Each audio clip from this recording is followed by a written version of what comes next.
नगीना सांसद से कर लो यारी, एक अकेला सब पर भारी। पहली बार लोकसभा में गूंजा बहुजन समाज। देश की राजनीति में भले ही आजादी के बाद से अब तक कितने भी बहुजन नेता खुद को बहुजन समाज का हितैषी होने का दम भरते रहे हों, लेकिन किसी ने शायद ही सोचा होगा कि एक दिन जिला सहारनपुर के गरीब घर में जन्मा चंद्रशेखर रावण आजाद बनकर बिजनौर की नगीना लोकसभा सुरक्षित सीट से सदन में न सिर्फ नगीना की जनता बल्कि देश की 85% लोगों की आवाज बुलंद करे, जिसका आगाज यूं तो चंद्रशेखर ने शपथ लेते वक्त ही कर दिया और दिखाया था कि भले ही सभी दल उसके बारे में कोई गलत फहमी पाल लें या उसे समझने में गलती कर लें, लेकिन यह अब दलितों के नाम से नहीं बल्कि बहुजनों के स्वाभिमान के रूप में जाना जाएगा। चंद्रशेखर आजाद ने जहां लोकसभा अध्यक्ष को शुभकामनाएं देते हुए कि मान्यवर मैं भले ही नगीना से चुनकर आया हूं, लेकिन पूरे देश के दलितों, पिछड़ों और अल्पसंख्यकों सहित गरीब, कमजोर, मजदूरों और किसानों, नौजवानों की आवाज बनकर आया हूं। हालांकि अधिकांश का तर्क था कि पहली बार जीतकर लोकसभा पहुंचे चंद्रशेखर अकेला होने के कारण इनके बीच खो जाएगा या खुलकर बात रखने का साहस नहीं कर पाएगा, लेकिन जब चंद्रशेखर आजाद को सदन में बोलने को आमंत्रित किया तो इन्होंने न सिर्फ सदगुरु रविदास जी को नमन करके अपनी बात की, बल्कि शुरुआत कर सबको सदमे में डाल दिया, बल्कि अन्य बहुजन महापुरुषों को नमन करते हुए अपने प्रश्नों की शुरुआत की। और शायद ही कोई ऐसा वर्ग या समस्या रही हो जिसको इन्होंने पीठ के सामने रखने में हिचकिचाहट की हो। नगीना सांसद ने न सिर्फ मूछ रखने, अच्छे कपड़े पहनने पर ईर्ष्या करने तथा कानून व्यवस्था को लेकर बड़े सवाल किए, बल्कि गांव के स्कूलों में खाना बनाने वाली रसोइया की बात हो अथवा किसान, मजदूर सहित दलितों की, पिछड़ों की समस्याओं को रखा और प्रमोशन में आरक्षण तथा मंडल कमीशन के सभी 18 नियम के पक्ष में आंदोलन करने का भी खुले शब्दों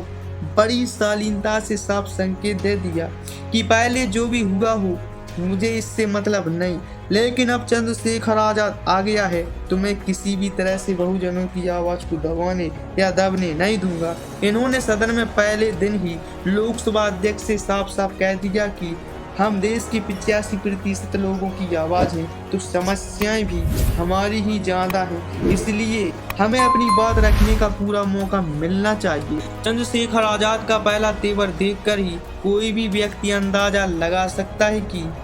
अब आगे की राजनीति का रास्ता आगे की तरफ जा रहा है, तो किसी भी कीमत पर पीछे जाने वाला नहीं है। हालांकि चुनाव जीतने से पहले खुद को सबसे बड़ा बहुजन समर्थक होने का दावा करने वाली बहुजन समाज पार्टी ने चंद्रशेखर को हमेशा हल्के में लिया, बल्कि एक बार तो नौबत यहाँ तक आ गई कि बसपा के नए नवेले वारिस बने अनुभवहीन आकाश आनंद ने कई मीटिंग में यह भी कह दिया कि कौन चंद्रशेखर आजाद, मैंने तो उसका नाम भी नहीं सुना। लेकिन इस समय चंद्रशेखर का नाम भले ही आकाश ने ना सुना हो, आज पूरे देश में चंद्रशेखर आजाद की बहुजन समाज जय जयकार कर रहा है, बल्कि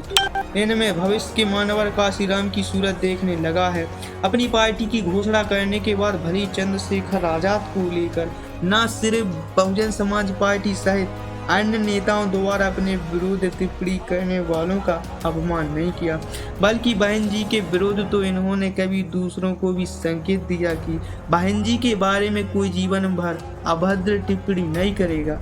कुल मिलाकर चंद्रशेखर आजाद भले ही कई बार आक्रामक हुए हों, लेकिन कभी आकाश की तरह शिष्टाचार से पीछे नहीं हटे, जिस कारण आज देश का बहुजन समाज चंद्रशेखर के साथ दौड़ पड़ा है। हालांकि इन्हें वर्तमान व्यवस्था की नज़र से बचकर रहना होगा, क्योंकि इस समय लोगों को डर सताने लगा है कि चंद्रशेखर अगले लोकसभा और विधानसभा चुनाव में देश